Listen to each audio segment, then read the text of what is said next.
Esse é um vídeo para mostrar para vocês um método para marcar o fio no molde. Um exemplo, eu estou utilizando um molde pronto.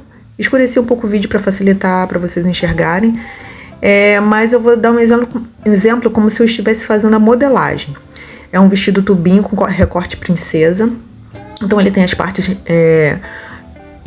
ondulares na parte de cima, que é para ficar modelado no corpo, e na parte inferior ele tem umas partes retas. Aí eu tô mostrando que na modelagem, antes de cortar os recortes, você faz os piques, que é para mostrar qual parte será unida à outra parte na hora da costura. Então você precisa fazer esses piques quando você faz a modelagem, né?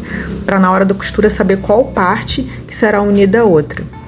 Então agora eu vou ver primeiro. Eu vou unir os piques, porque eu tô dando um exemplo como se eu estivesse fazendo a modelagem. E essa parte é como se fosse antes do corte. Aí eu tô unindo os piques como se eu tivesse terminado de fazer a modelagem. Segundo, eu vou ver qual a parte mais reta desse primeiro recorte, que pra gente usar como parâmetro para fazer o risco do fio no molde. Então, na parte inferior, eu encontrei a parte mais reta do molde. Peguei a minha régua e vou fazer duas medidas para ver qual parte que vai ser usada como início do risco do fio no molde. Aí na parte superior também é um pouco reto também, pelo que eu conferi ali. Aí a partir daí, dessas duas medidas, eu vou riscar o fio no molde. Então você já tem o primeiro risco do fio. Aí o segundo recorte, como vai estar unido nesse primeiro recorte, você pode usar a parte reta do primeiro recorte como parâmetro para riscar o fio nesse segundo recorte.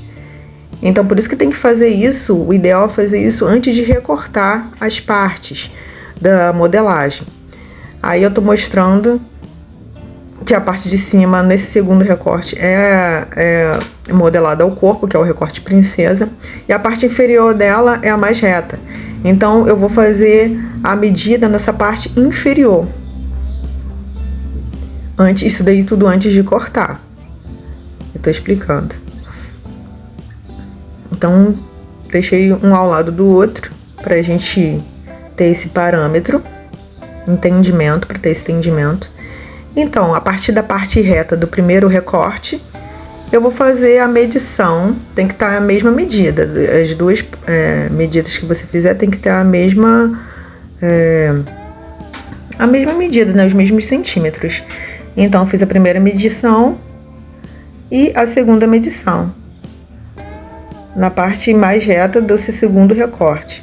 Aí eu tô mostrando que lá em cima, devido ao recorte ser princesa, o modelo ser princesa, em cima não tem como fazer essa medida, porque vai ficar diferente, vai dar diferença. Então você só vai poder usar, porque tem essa modelagem mais arredondada. Então você só vai poder usar as medidas da parte inferior, que é a parte mais reta da modelagem. Aí a partir dali dessas duas medidas, você faz a marcação do fio no molde. Essa é a parte da frente do vestido tubinho. Agora eu vou mostrar como exemplo para vocês a parte costas do mesmo vestido. Eu também faço a mesma coisa, né? Faço a modelagem, um exemplo, como se eu estivesse fazendo a modelagem. Faço os piques para mostrar na hora da costura onde que cada parte será unida. Isso aí tudo antes de fazer os recortes, de cortar com a tesoura. Olha lá, fiz os piques, né? É um molde pronto que eu tô usando como exemplo. Então, fiz a modelagem, fiz os piques.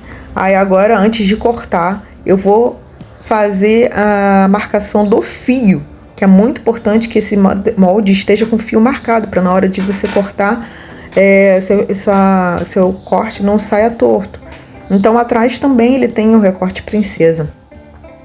Então, vou pegar esse primeiro recorte, que tem a parte mais reta, e vou usar como parâmetro para marcar a parte mais reta dele. Vou pegar como parâmetro para marcar o fio nele. Então ali eu percebi, já identifiquei a parte mais reta dele e vou fazer a medição de novo com a régua. Você pode fazer a medição com a fita métrica também. Então, eu faço a primeira medição, marco. Aí, essa medição tem que ser a mesma medida lá em cima, na outra parte reta. Aí, essa segunda medição, marquei. Aí, a partir daí, eu já posso fazer o risco do fio, a marcação do fio no molde. Aí, eu dou um exemplo. Aí, essa segunda parte, que tem as partes mais arredondadas em cima, eu vou identificar qual a parte mais reta também. E o primeiro recorte eu vou usar como parâmetro para fazer a marcação do fio nesse segundo recorte, isso tudo antes de cortar. Ó, aí eu tô pegando a medida da parte do fio do primeiro recorte para ser como parâmetro para marcar. Ó, fez a primeira medição, agora a segunda medição, para ser como parâmetro para marcar o fio no segundo recorte. Então, a partir dessas duas medidas, eu já risco o fio. É isso, basicamente é isso, tá? Aí, os dois recortes estão marcados o fio e agora eu posso cortar. O próximo passo é cortar, para cortar no tecido, né? Usar esses moldes para cortar no tecido. Agora eu vou usar um exemplo de um pedaço de uma manga, né? Que é uma manga, é um pedaço de uma manga folha, que eu me lembro, acho que é esse o modelo, manga folha. E ele é inclinado. E o fio não tá reto, né? Por quê? O exemplo é porque quando foi feita a modelagem, ali o fio tá diferente do modo padrão, né? Porque na hora que foi feita a modelagem, foi usada uma parte reta da outra parte da manga como parâmetro para marcar o fio nesse recorte da manga folha. Então, por isso que é importante você marcar o fio antes de cortar as partes da modelagem. Aí eu tô dando um exemplo, que é um recorte bem inclinado. Então, o fio dele, ó, tá bem diferente, porque ele foi marcado antes de cortar, de serem feitos os cortes das partes da manga. E agora eu vou usar um outro exemplo de uma camiseta, que esse é mais fácil, porque é uma parte da camiseta. Esse tem a parte mais reta mesmo. Então é bem mais fácil de riscar o fio. Espero que ficou claro toda a explicação para vocês. E até o próximo vídeo. Qualquer dúvida, estou à disposição.